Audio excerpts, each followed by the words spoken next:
Taste the Daily.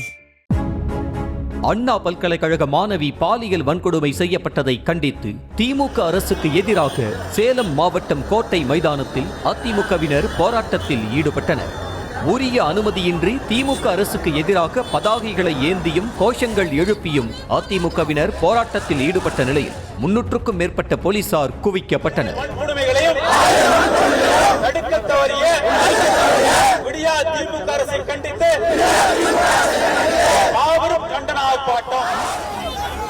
விழுப்புரத்தில் உரிய அனுமதி பெறாமல் திமுக அரசை கண்டித்து முன்னாள் அமைச்சர் சி.வி. சண்முகம் தலைமையில் அதிமுகவினர் போராட்டத்தில் ஈடுபட்டனர். இதனால் போக்குவரத்து கடுமையாக பாதிக்கப்பட்ட நிலையில் அதிமுகவினருக்கும் காவல்துறையினருக்கும் இடையே வாக்குவாதம் ஏற்பட்டது. இதனைத் தொடர்ந்து வலுக்கட்டாயமாக சி.வி. சண்முகம் உட்பட அதிமுகவினரை போலீசார் கைது செய்தனர்.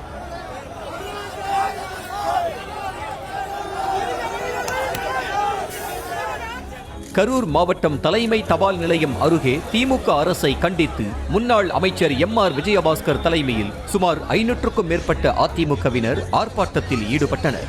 இந்த ஆர்ப்பாட்டத்திற்கு போலீசார் அனுமதி மறுத்த நிலையில் எம்.ஆர். விஜயபாஸ்கர் உட்பட 500க்கும் மேற்பட்ட அதிமுக நிர்வாகிகளை போலீசார் கைது செய்தனர்.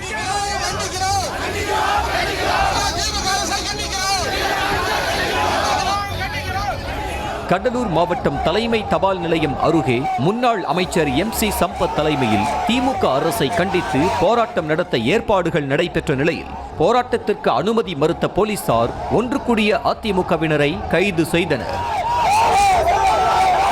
வேலூர் மாவட்டம் பள்ளிகொண்டா சத்துவாச்சாரியில் திமுக அரசை கண்டித்து ஆர்ப்பாட்டத்தில் ஈடுபட அதிமுகவினர் வருவதற்கு முன்பாகவே நூற்றுக்கணக்கான போலீசார் குவிக்கப்பட்டனர். அதிமுகவினர் ஆர்ப்பாட்டத்தில் ஈடுபடுவதற்கு முன்னதாகவே போலீசார் கைது செய்ததால் பரபரப்பு ஏற்பட்டது.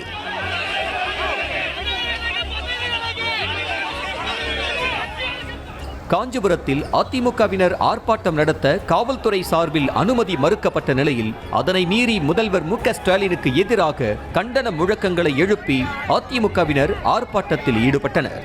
இதனால் போலீசாருக்கும் அதிமுகவினருக்கும் இடையே வாக்குவாதங்களும் தள்ளுமுள்ளு சம்பவங்களும் அரங்கேறிய நிலையில் போலீசார் வலுக்கட்டாயமாக அதிமுகவினரை கைது செய்தனர்.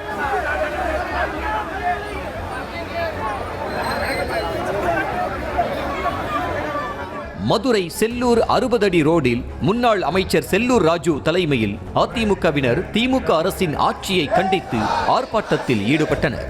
இதில் பேசிய செல்லூர் ராஜு திமுக ஆட்சியில் குழந்தை முதல் முதியவர் வரை யாருக்கும் பாதுகாப்பு இல்லை என பேசினார்.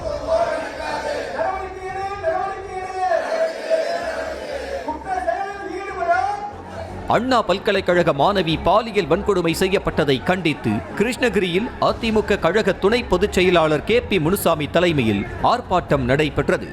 ஆர்ப்பாட்டத்தில் ஈடுபட்ட அதிமுகவினரை போலீசார் வலுக்கட்டாயமாக கைது செய்ததால் கே.பி. முனுசாமி மற்றும் அதிமுக நிர்வாகிகள் தரையில் அமர்ந்து தர்ணா போராட்டத்தில் ஈடுபட்டனர்.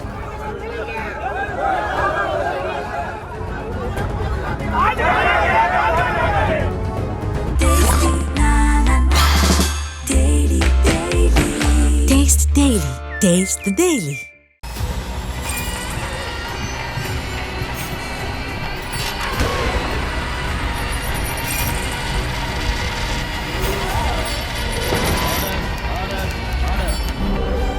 நிகழ்தகவு குற்றங்களின் மறுபரிமாணம் நாள்தோறும் இரவு 10 மணிக்கு இணைந்திருங்கள் நமது நியூஸ் தமிழ் தொலைக்காட்சியோடு.